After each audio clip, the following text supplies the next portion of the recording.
혹시 선생님께서는 인적성이라는 게 공부하면 오른다고 생각하시나요? 공부를 잘 하셔야 돼요. 정말 열심히 공부했다는 거 알고 있어요. 저한테 상담 오는 분들 중에 선생님 저 기출을 10회독이나 했어요. 근데 남는 게 없대요. 뭘 공부하는지도 모르는데 열심히 우리가 문제만 푼다고 점수가 올라갈 리가 없거든요. 점수를 오르려면 어떻게 해야 되냐면요, 내가 분석을 좀 해야 돼요.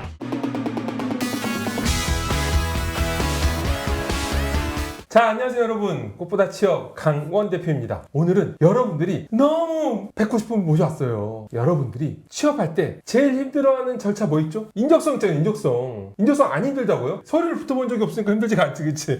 이 인적성을 여러분들한테 완벽하게 조언을 주실 수 있는 그런 분을 모셨습니다. 인적성계 BTS 해커스 공무원 7급 자료해석 강사 김은기 선생님 모셨습니다. 여러분 박수! 박수! 와! 자, 안녕하세요. 김은기 강사님. 간단하게 자기소개 부탁드리겠습니다. 저는 해커스 공무원에서 자료 해석을 강의하고 있는 김은기라고 합니다. 자료 해석 정도 강의하시려면은 피셋 점수가 어느 정도 나와야 그 어려운 시험을 강의하실 수 있는 거예요? 작년 5급 시험을 봤을 때 92.5점 정도 나왔는데 좀 더 잘 봐야죠.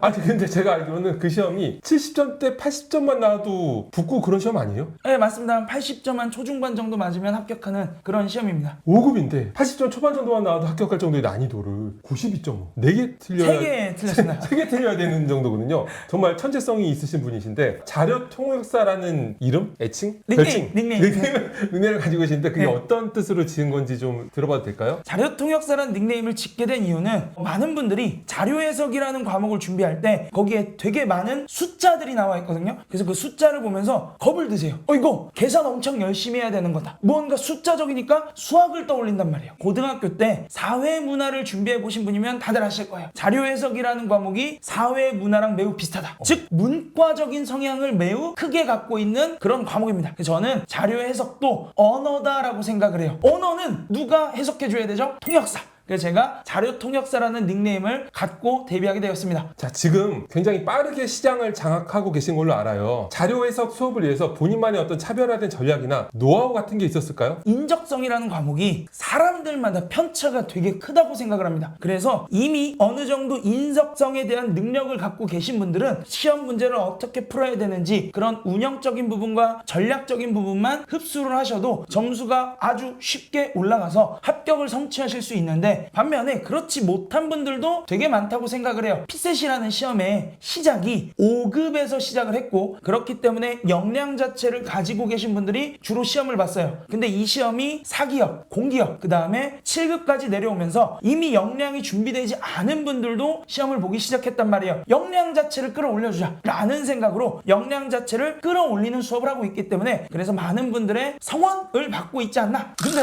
여기 취업하는 곳 아닙니까? 맞아요. 저는 맞아요. 네. 공무원 강사인데 저희 취준생들이 많이 고민하는 부분이 인적성, NCS 이런 부분들이에요. 취준생들 입장에서 볼 때는 아니 이거 뭐 누구는 공부해도 안 오른다고 그러고 누구는 공부하면 오른다 그러고 또 누구는 또 막 뭐 몇 달 해야 된다, 누구는 뭐 2주만 해도 된다, 그런 얘기들을 너무 많이 해서 유권 해석을 해주실 수가 있어요. 왜냐하면 5급, 7급 피셋 시험이 인적성 시험의 최상위 호환 버전이거든요. 그래서 그런 최상위 버전을 강의하고 계신 분이면 인적성 시험 쪽은 여러분들이 궁금해하는 걸 전부 다 긁어줄 수가 있다. 강사님은 평소에 피셋 수업을 하시지만 혹시 NCS나 인적성에 대해서 어떤 생각을 가지거나 해보신 적 있으실까요? 제가 잠시 NCS 관련 수업을 해본 적도 있고, 주변에 친구들이 인적성에 대한 질문을 했을 때 그때 이제 답변을 한 경험들이 있어서, 그래서 말씀하신 것처럼 피셋이랑 비슷하지만 살짝 다르죠. 난이도적인 부분. 근데 이게 되게 난이도가 쉽긴 하거든요. 근데 시간을 덜 줘. 피셋이 어렵냐? 인적성이 어렵냐? 뭐 NCS가 어렵냐라 그러면 대답을 쉽게 할 수가 없어요. 시간이라는 부분 때문에. 근데 문제 자체의 난이도만 보면 인적성이 조금 더 쉽습니다. 자, 그리고 취준생분들이 또 궁금해하는 게 공부를 해도 계속 떨어지는 친구들이 있고 공부를 안 해도 붙는 친구들이 있어요. 그래서 많이들 회의감에 빠지고 하는데 혹시 선생님께서는 인적성이란 게 공부하면 오른다고 생각하시나요? 공부를 잘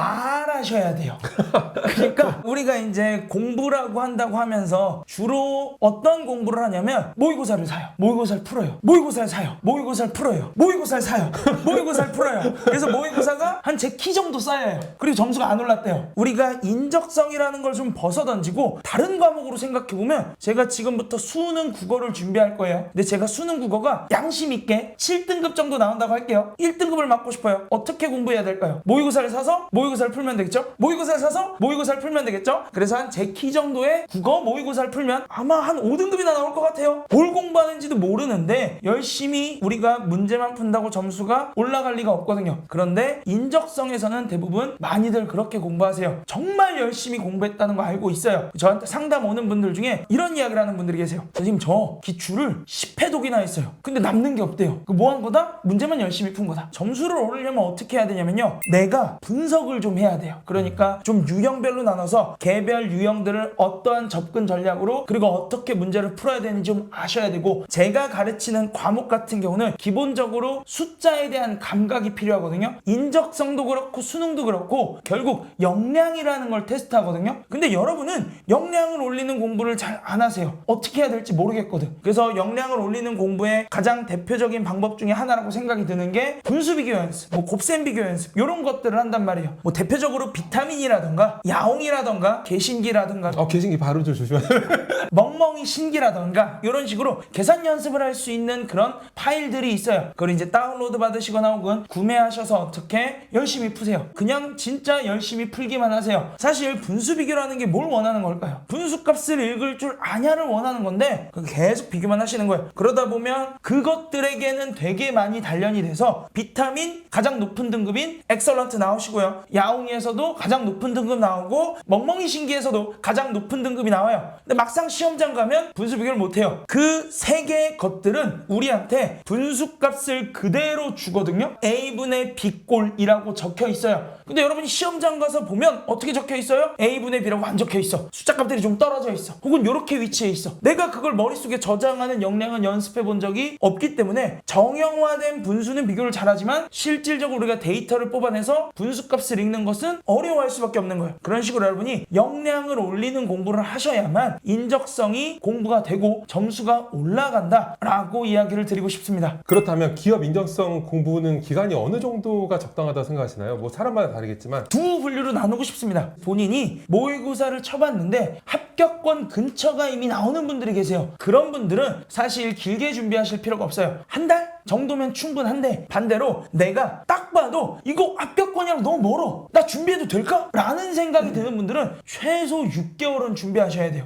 그래서 6개월 동안 뭐다? 역량을 쌓는 방법. 여기서 역량을 쌓는 것들은 되게 다양한 의미가 있을 텐데 문제의 유형별로 어떻게 풀어야 되는지 뭐 저 같은 경우는 자료 해석 강사니까 숫자에 대한 이야기를 되게 많이 하는데 숫자를 어떻게 봐야 되는지 이런 것들을 여러분이 꼭 준비를 하셔야 되기 때문에 적어도 한 6개월 정도의 기간을 주셔야 된다. 이게 단순히 인적성 책을 사서 공부해라 뭐 이런 조언이 아니라 뭔가 생활 속에서 나의 기초 역량 그걸 끌어올릴 수 있을 만한 뭐 노하우나 아니면 어떤 습관이나 그런 방법 같은 게 있을까요? 되게 좋은 습관이 있죠. 제가 이제 어릴 때 뭐라고 놀까 하다 보니까 자동차가 싹 오잖아요. 거기 뭐가 적혀 있어요? 번호판. 그러니까 거기에 있는 숫자들을 보시면서 여러분이 앞에 있는 두 자리만 이용하셔서 저 숫자는 몇 곱하기 몇으로 구성될까? 이런 식으로 인수분해를 한번 해보세요. 혹은 싹 오잖아요. 그럼 두 자리를 찢어요. 그 두 개를 곱해보는 연습을 하는 거예요. 다음 차가 오기 전까지. 근데 요즘엔 저도 못해요. 요즘에 차가 너무 많아요. 그래서 제가 반도 못했는데 다음 차가 와요. 그래서 못하실 거니까 앞에 있는 두 자리를 인수분해. 몇 곱하기 몇으로 구성될까? 혹은 두 자리 있잖아요. 1000의 자리는 분자로, 다음에 100의 자리는 분모로 생각하셔서 몇 분의 몇이구나. 그 분수값이 얼마일까? 요 정도만 좀 떠올리는 연습을 해주셔도 숫자랑 되게 많이 친숙해질 수 있다. 자, 여러분 혹시 어릴 때 차 번호판 보고서 인수분해하면서 노신 분 계세요? 옛날엔 놀거리가 없었습니다. 인적성 관련해서 얘기해 줄 만한 노하우나 뭐 따끈따끈한 정보나 그런 어떤 것들이 있을까요? 그러니까 2025년부터 피셋을 보고 나면 성적표를 발급해 주거든요. 7급, 5급 어떤 둘 다 성적표를 둘 다? 발급해 줘요. 예. 근데 이게 시험에 사용이 될 수 있을지 없을지가 좀 애매하긴 한데 어떻게 생각하시나요? 일단 사실은 사용되면 좋겠죠. 기업들도 원하는 것들이 있을 거예요. 첫 번째 퀄리티. 외주 맡겨서 뭐 만드는 그런 그런 문제은행식 문제들보다는 1년 내내 그렇게 우수한 인재들이 모여서 만든 인혁처 문제가 당연히 활용되면은 훨씬 더 양질의 취준생들을 평가할 수 있으니까 좋을 거고, 그리고 이제 비용 문제. 당연히 기업들이 뭐 비용을 쓰는 걸 좋아하진 않아요. 일단 만든 문제 가지고 평가할 수 있으면 좋겠죠. 그래서 삼성같이 G사 이렇게 좀 전통적으로 스스로 뭔가를 만들어내는 기업이 아니고서는 환영할 것 같긴 해요. 근데 저는 이제 약간 걱정되는 게, 예전에 5급 시험도 피셋만 갖고 1차가 운영될 때 장학금 원터들이 그렇게 많이 와서 2차 시험장이 텅텅 비고 이런 적이 있었는데, 그런 것처럼 7급 피셋이 기업 인재성보다 훨씬 난이도가 어려운 걸 저도 문제를 봐서 알고 있거든요. 그러면 더 난이도 높은 시험에서 인정받고 싶어서 공무원의 생각도 없는 친구들이 와서 피셋 시험만 보고 하면은 퀄리티나 어떤 운영에 타격을 받을 수 있으니까, 그런 것들 좀 보완해서 하면은 충분히 괜찮은 부분이 될 것 같긴 해요. 인사혁신처에서도 말씀하신 것처럼 피셋이 사기업이나 공기업에 인용되기를 바라던데, 아마 말씀하신 부분은 인사혁신처에서 자체적으로 좀 보완하지 않을까. 뭐 예를 들어 이런 식으로 보완할 수 있겠죠. 체크를 하는 거예요. 1차만 봄. 그러면은 사실 뭐 다른 학생들, 진짜 공무원을 준비한 학생들에게 피해가 볼 일이 없으니까 아마 그런 식으로 보완하지 않을까라는 저만의 상상. 되게 상상력이 풍부하세요. 번호판 보고도 많은 거 상상하시고, 그쵸? 그리고 제가 또 드는 생각이, 취업 이력서에 넣을 때 80점 몇 이렇게 들어가면 조금 이제 취업에 느낌하고 안 맞잖아요. 뭐 블라인드 채용도 있고 또 다양한 어떤 이슈들이 있는 상황에서 그렇게 점수화된 것을 등급화한다든지, 일정 점수 이상이면 패스페이를 한다든지 분류를 시켜줄 수 있으면 기업 쪽에서 활용을 하기가 좀 더 수월할 것 같긴 해요. 맞네요. 그래서 뭐 이렇게 올 때 성적 인증서를 그냥 보내면 상위 40% 이상이다, 패스. 뭐 상위 40% 이하다, 그러면 뭐 페일. 이런 식으로 분류하면 기업 입장에서도 정말 좋을 것 같다고 생각합니다. 자, 그리고 취준생들이 이제 인적성에 대해서 궁금한 게 많아요. 저희가 이제 취업 컨설팅도 하다 보니까 저희 학생들을 통해서 한번 인적성에 대해서 궁금한 게 뭐냐, 신계에 계신 분들을 모시니까 명확한 해석을 받을 수 있을 거다, 통역을 받을 수 있을 거다, 이제 이렇게 물어봤어요. 그래서 이제 그런 질의응답 같은 거를 제가 진행하려고 하는데, 굉장히 전문가분을 다른 과목에 모셨다고 들었거든요. 그쵸. 제가 이제 이 이야기를 들었을 때, 이 인적성이라는 과목이 한 과목이 아니잖아요. 저 혼자 이야기하면 되게 한 과목밖에 이야기를 못 드린단 말이에요. 그래서 다른 과목의 전문가분을 모셔왔습니다. 너가 시험장에 들어가서 직접 보고 직접 판단해야 된다. 우리가 학교 생활을 하면서도 결국에는 극복하지 못한 문제인 거라. 면접이랑 되게 일맥상통하는 것 같아요. 역시 취업이라는 건 다 이렇게 엮여 있는 것 같습니다. 되어 있는 것 같습니다. 굉장히 많은 분들이 발문 읽긴 하는데 무시해요. 표를 그리면 그 표 완성하는데 매몰되기 때문에 표를 다 완성하고 나서야 그제서야 물어보니까 뭘 물어봤더라? 이러면서 발문으로 올라갑니다. 우리가 이제 발문에서 뭘 묻고 있는지를 항상 생각을 해보는 게 굉장히 좀 중요하다.